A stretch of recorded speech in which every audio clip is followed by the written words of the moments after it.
నమస్కారం. వనవానికి స్వాగతం. ఈరోజు వార్తలలోని ముఖ్యాంశాలు.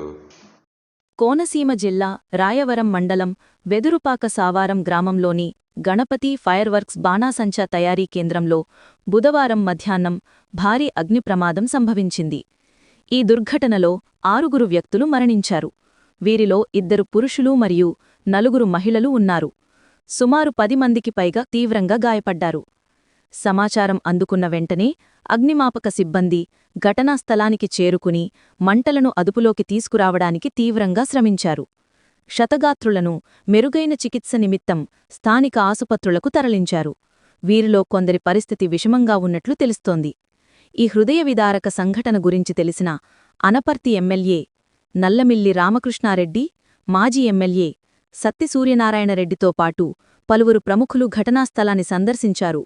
మృతుల కుటుంబాలకు తమ ప్రగాఢ సానుభూతిని తెలియజేసి క్షతగాత్రులకు మెరుగైన వైద్యం అందించాలని అధికారులను కోరారు.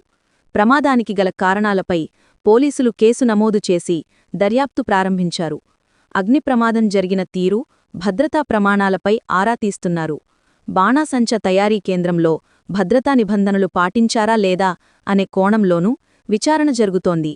ఈ ప్రమాదం స్థానికంగా తీవ్ర విషాదాన్ని నింపింది.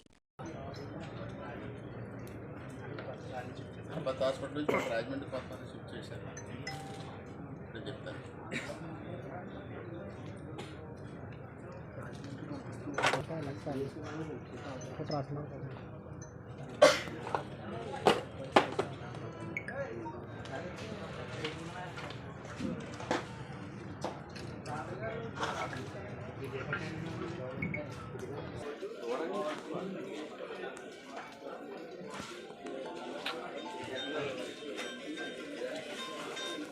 One.